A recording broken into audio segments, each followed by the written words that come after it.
Middle-earth is filled to the brim with all kinds of magical beings and creatures, and while many of them live fairly short lives, others can grow to be very old indeed. Of course, nowhere is this more evident than with the members of the Fellowship of the Ring themselves. Peregrine Took is by far the youngest member of the Fellowship of the Ring, coming in at a youthful 29 years old when the ring is destroyed. This makes Pippin extraordinarily young, even for a hobbit. Hobbits tend to age slowly, drawing out their adolescent years right through their 20s. In fact, in the Fellowship of the Ring, this extended adolescence is defined as the irresponsible 20s between childhood and coming of age at 33. In other words, Pippin is so young that he still has 4 years to go before he even comes of age, according to the standards of his own people. So while he might be a little young to go traipsing around the continent on life-or-death world-saving adventures, Pippin ultimately makes the case for his youthful presence in a number of ways.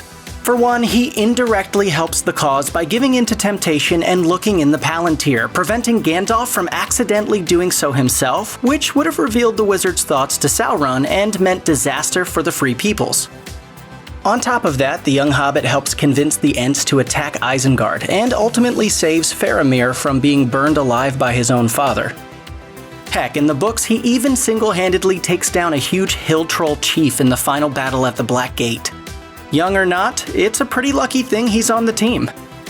Maria Doc Brandybuck is the second youngest member of the Fellowship, at 37 years old when the ring falls into the fires of Mount Doom, making him nearly a decade older than his cousin and best friend Pippin.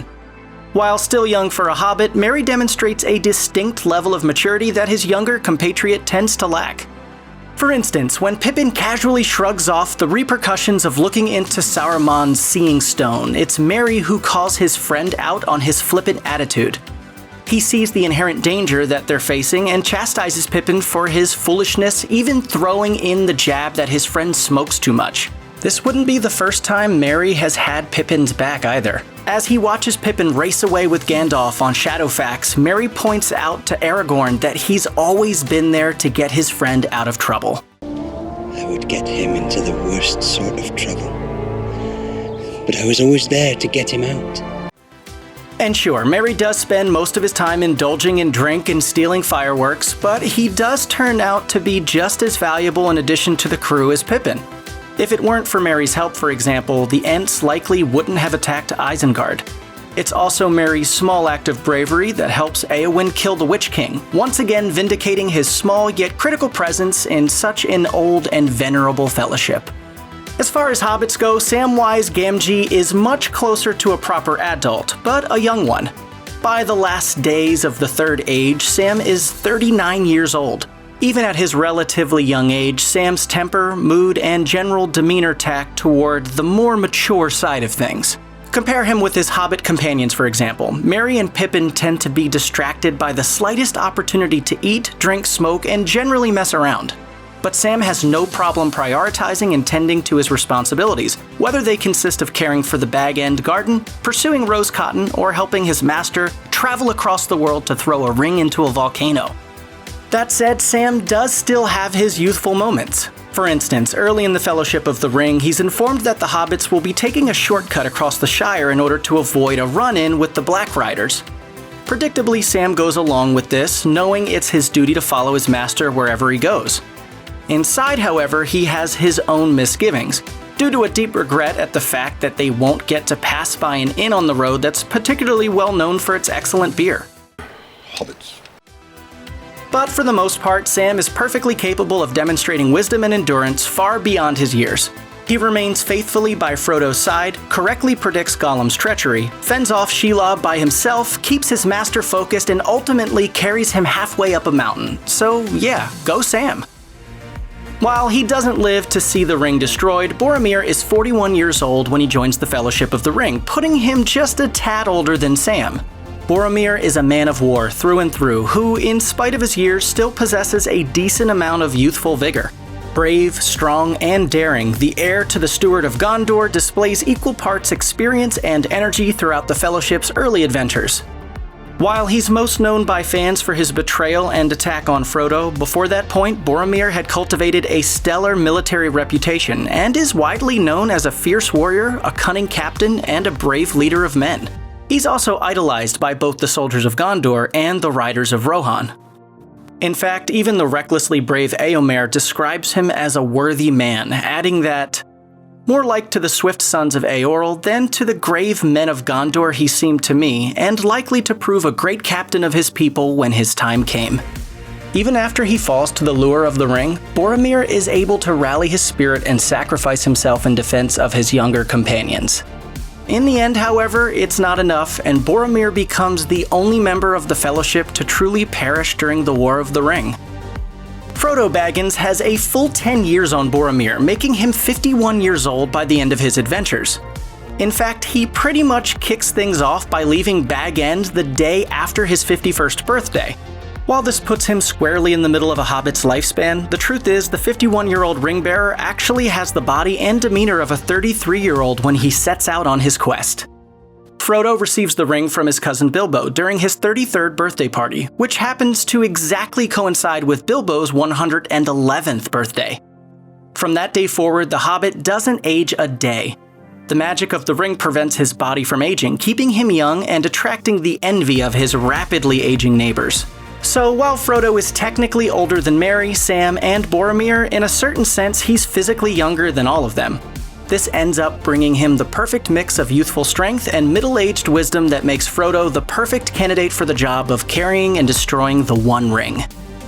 Aragorn is practically unique among the men of Middle-earth, particularly during the events of The Lord of the Rings, and this comes down to his noble bloodline, which can trace its lineage back to the elves. Back in the very beginning of the Second Age, Aragorn's ancestor, the half-elf Elros, chose to become a mortal man. While this decision made him mortal, Elros nevertheless lived to be an impressive 500 years old. Over time, his descendants lived shorter and shorter lives, but they still tended to age far slower than most other men. Now, in the movie version of The Two Towers, Aragorn tells Éowyn that he's 87 years old. You cannot be 80. 87. But it just so happens that Aragorn's birthday occurs in the same month that the ring is destroyed. As a result, Aragorn has lived an impressive 88 years by the end of the Third Age. This puts the Ranger head and shoulders over the younger members of the company. He's almost twice as old as Frodo, and he's triple Pippin's age.